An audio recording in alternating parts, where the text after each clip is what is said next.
नमस्कार शेतकरी बांधवांनो, स्वागत आहे तुमचं किशोर दामेदरे यूट्यूब चॅनलला. आणि आता आपण काल व्हिडिओ टाकलेला आहे की त्याच्यामध्ये आपण खत व्यवस्थापन, पुढील फवारणी, तण व्यवस्थापन कसं करायचं, ह्या सर्व गोष्टी डिटेलमध्ये तुमचे जे प्रश्न होते सर्व शेतकऱ्यांचे, त्या सर्व प्रश्नावर चर्चा करून आपण त्याच्यावर सगळे उत्तर दिलेले आहे.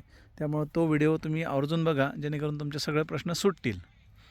तर आता जे ह्या बागेमध्ये आपण आलो आहे, ह्या बागेचं वैशिष्ट्य काय आहे की 3 वर्ष झाले हा बाग सलग फुटतो आहे, सलग सारखा माल निघतो आहे. आणि तरीही आपल्याला अशा प्रकारची यावर्षी ही सेटिंग दिसते बघा. आता हे झाडही मोठं आहे, म्हणजे हे बघा असे लाईन टू लाईन जे आहे, लाईन टू लाईन तुम्हाला अशी दिसते, हिरवेगार झाड झालेले आहे. ह्याच्यामध्ये बघा आपण जे रोटा मारला आहे, आता रोटा किती मारला आहे ते बघूया. हे बघा इथपर्यंत, म्हणजे 2 इंच जे आहे ना, इथं कडक लागलं आहे.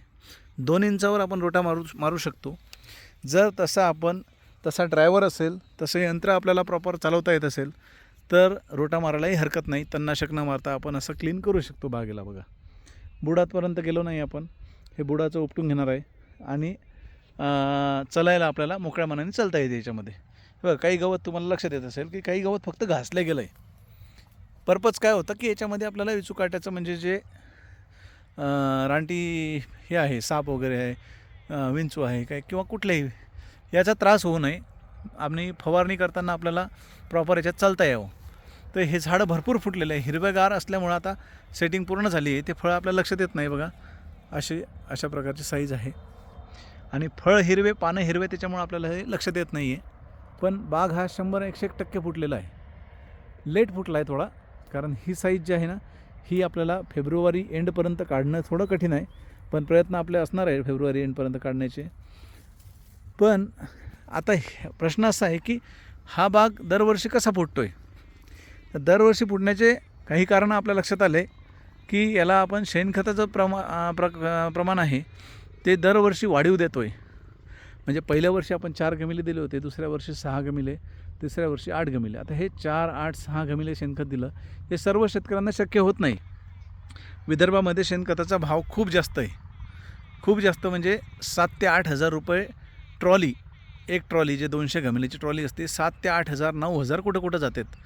पण अशा जर 10 ट्रॉल्या टाकायच्या म्हटल्यावर 1 लाखाचं शेणखत टाकणं सोपी गोष्ट नाही आहे. आणि बाजारभाव आपल्या हातात नसल्यामुळं एवढा खर्च आपण करू शकत नाही. तर ह्या शेतकऱ्यांनी का केलं आहे, घरचा ट्रॅक्टर आहे, त्यानंतर शेणखत इझिली थोडं अवेलेबल होतं आहे. दुसरा विषय म्हणजे दरवर्षी पैसे चांगले होऊ राहिले, त्यामुळं पण हिंमत केली. त्यामुळं असं समजू नका की हे शेतकरी करतात खर्च आणि तुम्ही का नाही करत, किंवा तुमचा होऊ शकतो का नाही. तर जेवढी कॅपॅसिटी आहे तेवढंच त्यांनी खर्च करा, तेवढंच त्यांनी शेणखत टाका. कॅपॅसिटीच्या बाहेर टाकू नका, कारण बाजारभाव आणि पुढील वातावरण हे आपल्या हातात नाही आहे. बाग चांगला फुटला आहे, 100% फुटला आहे, म्हणजे आता याला 200% खर्च करायचा असंही समजू नका की 200% खर्च करून याला 1000 रुपये कॅरेटनी माल जाईन आपला, लवकर निघन. 7 महिन्याच्या आत, 7.5 महिन्याच्या आत कोणी माल नाही आणू शकत. 8 महिन्याच्या प्लसच वेळ लागणार आहे. 8 महिने पूर्ण कंप्लीट लागणार आहे याला. 8-8.5 महिन्यातच हा माल हार्वेस्टिंगला येणार आहे. त्यामुळं कुठल्या औषधांनी साईज लवकर होते आणि माल ओढून येतो असं काही होत नाही. त्यामुळं तोही खर्च तुम्ही करू नका. आता इथून पुढं मी जे कालच्या व्हिडिओमध्ये सांगितल्यापैकी जे खताचं मात्रा आहे तशी मात्रा घ्या.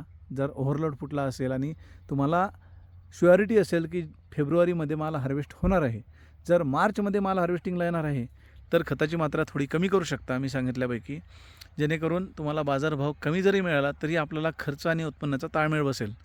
स्प्रेमध्ये गळ जे होणार आहे इथून पुढं, म्हणजे 8 दिवसांनी कुठे 10 दिवसांनी कुठे चालू आहे, तर ही जे गळ आहे सध्या तरी मापात आहे. वर राहिलेले फळं आणि खालचा रेशिओ जुळतो आहे, कारण रेशिओ कधीही खाली गळलेल्या फळाचं जास्त राहणार आहे. पण तरीही वर जेवढे झाडाला पाहिजे तेवढे झाड टिकवत आहे. रोग जेव्हा चालू होईल, रोगाची गळ जेव्हा चालू होईल, तेव्हा तुम्हाला त्याचं इंटिमेशन दिलं जाईल आणि त्याच्यावर व्हिडिओ दिला जाईल. सध्या कोळीचा इफेक्ट बऱ्याच ठिकाणी जाणवतो आहे, माईट्सचा अटॅक. आणि हे जे टेम्परेचर आहे सध्या, हे माईट्सला फेवरेबल टेम्परेचर आहे. त्यामुळे ह्या टेम्परेचरमध्ये माईट्स वाढण्याची दाट शक्यता आहे. त्यामुळे माईट्सवर लक्ष ठेवा आणि माईट्सचा स्प्रे तुम्हाला काढणं गरजेचं आहे.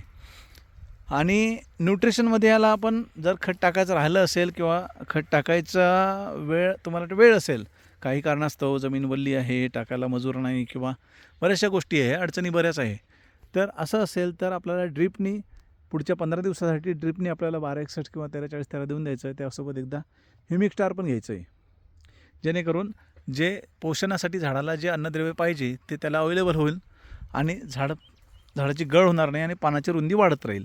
पानाची रुंदी तेवढीच महत्त्वाची आहे. फळाकडेच नुसतं बघू नका, पानं कसे आपले ते पण महत्त्वाचे आहे. पानं चांगले तर ते फळ टिकणारही आहे आणि फळ पुढं पोचणारही आहे. जर आज आपले पानं खराब झाले नागळीमुळं, माइट्समुळं किंवा विविल आहे, सायट्रसिला आहे, ह्याच्यामुळं पानं जर खराब झाले तर पुढचं फळाचं भविष्य पण कठीण आहे.